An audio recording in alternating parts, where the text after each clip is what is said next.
हमारा एक सपना है कि जो दलित और पिछड़ा लगभग जो है ना 80-85% जो हमारी जनसंख्या है, लोग दोष देते हैं अपर कास्टों को। मैं अपर कास्टों को दोष नहीं देता, मैं दोष देता हूँ हमेशा अपनों को कि भाई जब वोट का अधिकार तुम्हें दे रखा है, अगर तुम्हारे पास राइफल है और मौके पर लड़ाई के मैदान में तुम राइफल चलाना नहीं जानते, तुम्हारे पास AK-47 है, तुम चलाना जानते हो, तो तुम्हारे डंडे का भी काम नहीं देगी। तुम वोट डालना ही नहीं सीखे अभी तक, तो राज कौन देगा? इसलिए मेरा मकसद तो सिर्फ इतना ही था कि समाज के लोग इकट्ठे होकर के अपने उस शोषण के जिम्मेवार जो हम खुद हैं, उस शोषण को दूर करने के लिए हमें इकट्ठा होना पड़ेगा और हमें हमारे नेताओं को समझना पड़ेगा। एक दूसरे नेता को एक दूसरे के भाव समझने पड़ेंगे। यही समझाने के लिए मैं वहां पर गया हूँ। मेरा इससे ज्यादा जो कोई भाव नहीं था कि भी मैं वहां कोई MP MLA का चुनाव लड़ने के लिए जा रहा हूँ। हमारी लोकतंत्र सुरक्षा पार्टी, लोकतंत्र का मतलब है लोकतंत्र आजाद तो हुआ, लेकिन देश के अंदर जो संविधान लिखा गया उसको लागू नहीं किया गया। लोकतंत्र में सभी के अधिकार बराबर हैं, वोट बराबर हैं, हक बराबर हैं, तो फिर वो जो है ना लागू क्यों नहीं किए गए? वो जो मुट्ठी भर चंद लोग हैं जो सरकारों को चलाने वाले महत्वाकांक्षी लीडर रहे हैं, चाहे वो कांग्रेस के मुखिया रहे हैं, वो सिमट करके 10 जनपद में रह गए, और जो चाहे BJP है वो सिमट करके 5 आदमियों के बीच में पहले थी और 5 ही आदमियों के आज भी बीच में है। उसका मुख्यालय नाम के तौर पर दिल्ली है, लेकिन उसका मुख्यालय नागपुर में है। RSS उसका मुख्यालय है, जो हिंदू राष्ट्र बना करके हिंदू मुस्लिम की लड़ाई दिखा करके सिर्फ देश के इस कमजोर तबके को इस्तेमाल करने का प्रयास कर रहे हैं।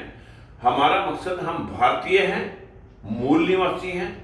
हम यहाँ पर बहुत सारी सभ्यताएं आई, हूण आए, यहूदी आए, डच आए, आर्यन आए और अंग्रेज आए, अफगान आए, सभी ने यहाँ के मूल निवासियों का शोषण किया। लेकिन अंग्रेजों ने आकर के इनको बराबर के दर्जा जब देने की बात आई थी, तब बाल गंगाधर तिलक ने ये बात कही थी कि ये तेली तंबोली भटकुण भटका जाकर के पार्लियामेंट में हवा चलाएंगे। और यही बात अटल बिहारी वाजपेयी ने भी कही थी कि मुलायम सिंह और कांशीराम मेरे पांव के कांटे हैं। जी। और यही बात महात्मा गांधी ने भी कही थी, हम उस संविधान को नहीं मानते जिसमें दलितों पिछड़ों को हमारे बराबर बैठाया जाएगा।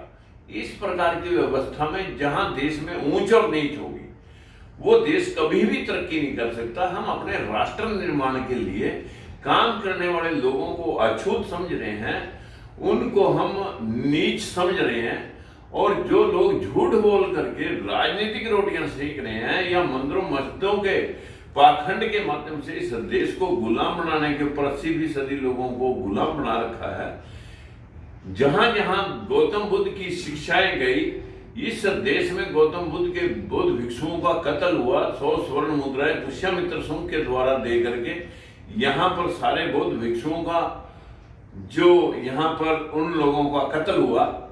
घग्गर नदी को सरयू नदी का नाम मिला कि सरयुक्त नदी हुई। इसी प्रकार की व्यवस्था में हमारे देश के अंदर जो वाद है, चाहे वो ब्राह्मणवाद है, चाहे वो जातिवाद है, चाहे वंशवाद है, हम उस वाद के खिलाफ हैं। हम किसी जाति के खिलाफ नहीं है। जातियों में तो सब में अच्छे से अच्छे लोग होते हैं और माड़े से माड़े लोग भी होते हैं। हमारा विषय तो सिर्फ जो वाद खत्म करना है, वंशवाद है चाहे जातिवाद जी, और चाहे वो पाखंडवाद है, हम उस वाद के खिलाफ हैं। क्या सर ये आपकी अकेले की धारणा है, या जो आपका गठबंधन बना है तो वो उन सब की विचारधारा एक ही है, या आपके अकेले की है? नहीं, ये सारे जो हमारे गठबंधन के साथी हैं उसमें मैक्सिमम लोग इस वाद के पक्ष में, मुस्लिम और जो हमारी जातियां दूसरे बटा हुआ पिछड़ा वर्ग है जिसको BCA बोलते हैं, कश्यप है, कुम्हार है, बघेल है, पाल है, और इसमें सैनी है, माली है, ये सारे लोग इस वजह से ही इकट्ठे हुए कि ये एक जो वंशवाद है, जो एक ब्राह्मणवाद है, जो एक जातिवाद है, जो भी नेता है वो अपने लोगों को जो है बूस्टअप करने के लिए, अपनी राजनीतिक रोटियां सेकने के लिए अपने कुछ चंद मोहरे खड़े कर रखे हैं और उन चंद मोहरों के मुताबिक ये सारा सिस्टम हाईजैक है। और जो प्रजातंत्र की ढंडोरा पीटा जाता है, असल में लोकतंत्र है ही नहीं, लोकतंत्र का दिखावा है। लोकतंत्र हम स्थापित करेंगे, सारी पार्टियां मिलकर के 5 मुख्यमंत्री बनाएंगे 5 साल में। हर पार्टी को, हर जाति को एक डिप्टी सीएम या सीएम, 5 साल में 5 सीएम और 25 डिप्टी सीएम के माध्यम से लगभग, जिसको 36 बिरादरी कहते हैं, उनमें से 5-4 जातियां तो पहले ही मतलब देश के ऊपर सत्ता पे काबिज हुई बैठी हैं। बाकी के जो लोग हैं उनको हम उनके हक को दिलवाने के लिए ये प्रयास कर रहे हैं। सर, आईपी कुशवाहा जी, आप जन अधिकार मंच से आए हैं, आज मिलने के लिए आए हैं सुप्रीमो राजकुमार सैनी जी से, तो आप भी इस गठबंधन से जुड़े हैं। आपके इस गठबंधन को लेकर क्या विचार है और आप अपना इसमें क्या पक्ष रखना चाहते हैं? किसको अधिकार मिलना चाहिए, किसको नहीं मिलना चाहिए, किनको मिला हुआ है? सर जी, पहले तो हमारे अगुआ हैं माननीय राजकुमार सैनी साहब, मैं इनका छोटा भाई हूं और हमको जानकारी हम इनसे मिलने आए हुए हैं कुशल क्षेम लेने के लिए और इन्हीं का इंतजार कर रहे हैं।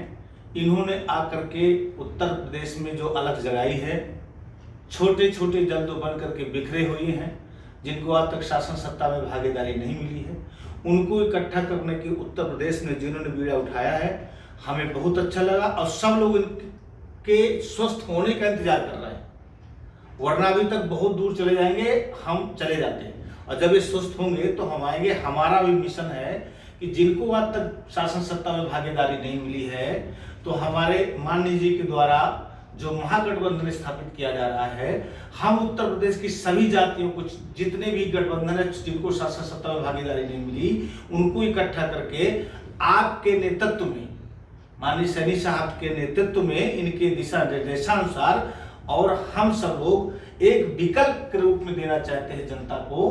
Bharatiya Janata party, Samajwadi party, Bahujan Samaj party, कुछ सभी जनता ने लगभग देख लिया और शासन सत्ता में आने के बाद इनकी दोगली नीति के कारण इनसे जनता त्रस्त हो चुकी है, विशेषकर भाजपा से। इस बार जनता विकल्प चाहती है, तो माननीय जी के नेतृत्व में विकल्प तैयार हो रहा है, निश्चित विकल्प तैयार हो जाएगा और इनके डायरेक्शन में हम इस बार शासन सत्ता की चाबी इनके अनुसार, जिनको शासन सत्ता में भागीदारी नहीं मिली, उनके हाथ में रहेगी। यानी कि आपका सीधा सीधा सारा जो राजनीतिक दल है आपका, आप इनको समर्थन दे रहे हैं? जी बिल्कुल बिल्कुल समर्थन नहीं दे रहे हैं, आशीर्वाद दे रहे हैं। इनकी डायरेक्शन में ही काम करना है। इनको अनुभव है, 3-3 बार सांसद रहे, बेदाग छवि है।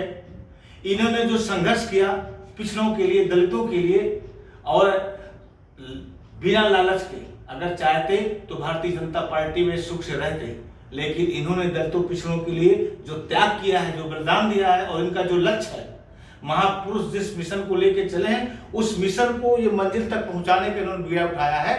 हम लोग कभी भी इनका साथ नहीं छोड़ेंगे, इनके कंधे से कंधा मिला करके उनको शासन सत्ता तक पहुंचाएंगे। बहुत बहुत धन्यवाद।